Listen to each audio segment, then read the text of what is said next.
नमस्कार, आप देख रहे हैं वीके न्यूज। मैं हूं सुनील राउत। तबलीगी जमात के मौलानाओं की जाहिलियत का हर्जाना आज पूरा देश भुगत रहा है। दिल्ली के निजामुद्दीन से निकलकर देश भर में फैले इन कोरोना बमों ने ऐसी तबाही मचाई कि सरकारें, प्रशासन और पुलिस सब परेशान हो गए। जाहिल जमाती बार बार की चेतावनियों के बावजूद सामने नहीं आ रहे हैं। ये छिपे हुए हैं और कोरोना के कैरियर बने हुए हैं। जमात के मौलवियों ने भारत में कोरोना को कैसे भयावह हालत में ले जाकर पहुंचाया, इसकी तस्दीक आंकड़े भी कर रहे हैं। पूरे संक्रमितों में जमात के सदस्यों और उनके संपर्क में आए लोगों का आंकड़ा 30% से ज्यादा है। यूपी और दिल्ली में तो यह आंकड़ा 50 से 60% के आसपास है।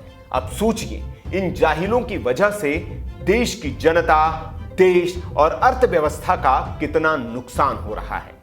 खबर है कि सरकार लॉकडाउन बढ़ाने पर विचार कर रही है, क्योंकि देश में कोरोना के मामले तेजी से बढ़ रहे हैं और इसकी पूरी जिम्मेदारी अब इस जाहिल जमात के सिर पर ही जाती है।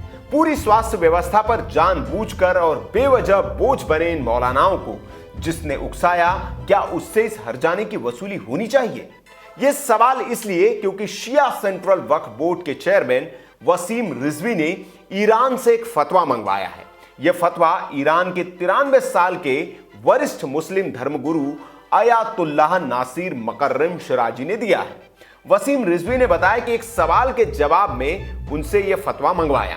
इस फतवे में शरीयत के मुताबिक कहा गया है कि जो भी व्यक्ति किसी बीमारी को फैलाएगा, उसका खर्च उसे ही, यानी बीमारी फैलाने वाले को ही देना होगा।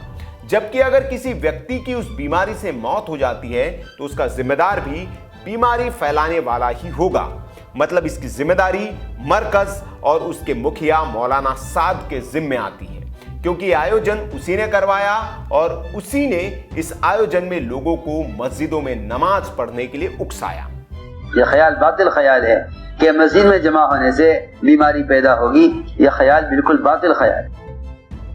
यह ख्याल बिल्कुल बातिल हो। मैं कहता हूँ, अगर तुम्हें तुम्हारे तजर्बे में यह नजर भी आ जाए कि मस्जिद में आने से आदमी मर जाएगा, तो इससे बेहतर मरने की जगह कोई हो नहीं सकती। वसीम रिजवी ने यह भी कहा कि हिंदुस्तान में कोरोना से जंग जारी थी, लेकिन दिल्ली के निजामुद्दीन मरकज में मौलाना मोहम्मद साद की साजिश से यह बीमारी दोगुने तेजी से फैल रही है। शरीयत और कानून के हिसाब से तबलीगी जमात इस बीमारी को फैलाने के लिए जिम्मेदार है।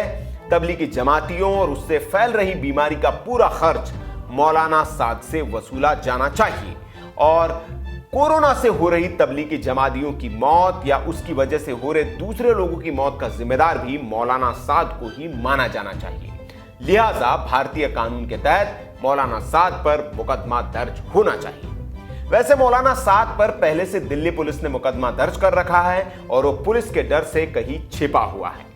वैसे ये जमात भारतीय कानून से ज्यादा फतवों पर ही यकीन करती है, इसलिए इस फतवे को माना जाना चाहिए, क्योंकि सरकारी आदेश और अनुनय विनय के बाद भी इन लोगों ने मस्जिदों में नमाज बंद नहीं की, जिसके बाद जावेद अख्तर जैसे ज़हीन शायरों को भी ये कहना पड़ा कि इसके खिलाफ फतवा जारी किया जाना चाहिए। अब वसीम रिजवी ने जब ईरान से फतवा मंगा लिया है, तो क्या इस पर तबलीगी जमात अमल करेगी?